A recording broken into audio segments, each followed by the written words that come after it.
So, originally this was going to be another State of Break episode where I do a quick news roundup of all the major things that happened in this game. And maybe I'll still do that next week if enough people ask for it. But today I wanted to address a far bigger topic that's been plaguing the community, and that's the endemic attitude that this game is dying. People think that this is the case due to the decline in player base, as seen here on SteamCharts.com. At the time of writing, the current number of concurrent players on Steam is 10,000 users, which is a stark decrease since the beginning of the month. Now, let's compare two games that are considered long-term successes. Street Fighter 6, Tekken 8, and For Honor all have an equal or lower player population than Mecha Break right now, yet no one can argue that those games are dying as they have a very active fan base and their games are still getting supported to this very day. Yeah, that's right, For Honor, that medieval-themed arena fighter that Ubisoft released 8 years ago, Jesus fucking Christ, it has been chugging along this entire time. In fact, this month saw the release of its newest character, a female musketeer-styled fencer who has, unlocked something in the fanbase. By the way, For Honor was a game that also had a very publicly abysmal launch and was plagued with problems, controversies, and a plummeting player count throughout the first couple years of its life. Yet it was able to stay alive long enough to pull itself together to become a game beloved enough to be played for nearly 10 years. Speaking of which, Warframe was also a game that had an infamously bad launch here. Its lowest ever player count is close to the numbers Mecha Break is seeing right now, but even on those quote-unquote paltry numbers, it was able to stay alive for several months, allowing it to refine itself and start bringing people back. Assuming that Steam Charts is the sole, definitive, and indisputable source of objectively telegraphing a game's health and player population, Mecha Break has enough players to keep itself sustained in the long run when compared to other games of similar populations. I'm aware that these games are vastly different genres that have all been around significantly longer than Mecha Break, but that's not the point. What I'm demonstrating is that you don't need to have a massive player base for a game to be successful or sustainable. It's not actually fair to compare this game to Marvel Rivals or Overwatch, like so many people try to do. Overwatch was the first of its kind, so naturally it's going to outshine all that would come after it, and had Activision funding its marketing campaign, which shoved the game in everyone's personal space without consent. I mean, for God's sake, it had a trailer playing during the previews for Star Wars The Force Awakens. Meanwhile, Marvel Rivals is leveraged by the universally known and appealing Marvel IP, while Mecha Break is a brand new IP in the niche genre of mecha from an unknown studio without the wealth of a small nation. Mecha Break was never going to pull in the same numbers as either of these games, and expecting it to is being ignorantly naive at best and woefully disingenuous at worst. But Mecha Break lost 80% of its players in the first month. It's delusional to call that anything else but a death sentence because it's going to keep losing players at that rate. Yeah, I'm sure you feel so smart for pointing out something that seems so obvious, except you're missing something that's equally obvious. What we're seeing right now in Mecha Break is not unique. This happens to every live service game. It happens to every game that's free, and it happens to every game that had a lot of pre-release hype surrounding it.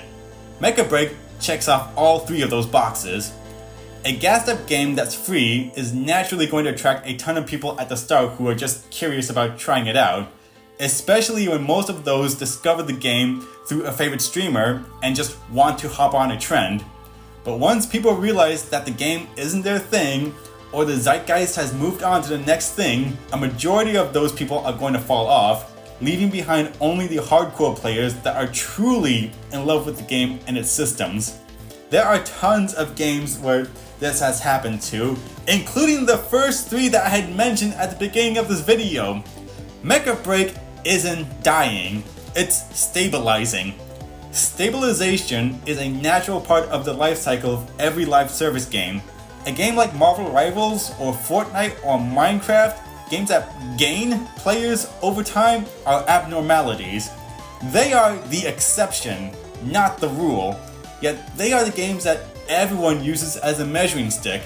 it doesn't help that executives think like this too, because the reason why so many live service games fail is because brain-dead executives blindly assume the numbers are going to keep going up and don't scale or budget their game around sustaining themselves off a small player population. You don't need a massive player base to keep your game sustained. We know for a fact what a game dead on arrival looks like, and Mecha Break has shown zero symptoms of that being the case. But you wanna know something else? The player base is likely larger than what Steam Charts is illustrating because, spoiler alert, Steam Charts isn't always an accurate metric on player populations because not every game's audience is primarily using Steam. I bet some of y'all had already written a comment saying that because you thought that I had missed that point. Well, thanks for boosting engagement on the video! Steam Charts doesn't account for Xbox Game Pass users, it doesn't account for people who are using proprietary launchers that are used from the desktop shortcut, or from people who download the game directly from CSUN's website, which I'm assuming the majority of the Chinese players are doing right now. It can be said with absolute certainty that the actual player base of Mecha Break is far larger. By how much, we can't say, unless CSUN ever decides to divulge those numbers themselves. However, we can get an idea of what the potential size of Mecha Break could be once it reaches PS5. Let's take another look at For Honor. Yes, it's been around for 8 years, but the game has never received a massive marketing push ever since its first year, so it's reasonable to assume that it hasn't received a massive influx of new players throughout that time it has coasted, and it's been relying on the same base of players that initially came in during the first year, and those players primarily exist on consoles rather than PC. As you can see by looking at the subreddit followers, these numbers absolutely eclipse the numbers we see on Steam Charts. We don't know if Mecha Break will ever reach those kinds of numbers, but what can be said is that once it does come to PS5, Mecha Break will be effectively available on all major platforms. And once that happens, we'll know for certain how many people it will draw in and keep. Once those numbers settle in, the fate of this game will entirely depend on whether or not CSUN properly planned and budgeted the game to be operational around that target number.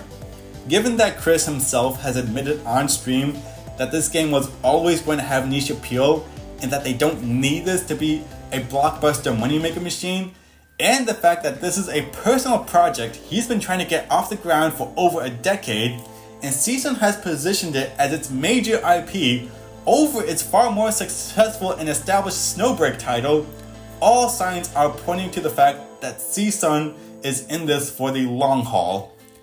I understand that dropping player populations can still be a cause for concern, because a drop in players will affect a game's ability to queue players into matches at a reasonable pace. As I talked about in my last video, people are very touchy about playing with bots for some reason. If you're starting to experience long queue times, here's a couple of things you can do to alleviate your situation until CSUN can come up with a more permanent solution. First, increase the number of default strikers you set.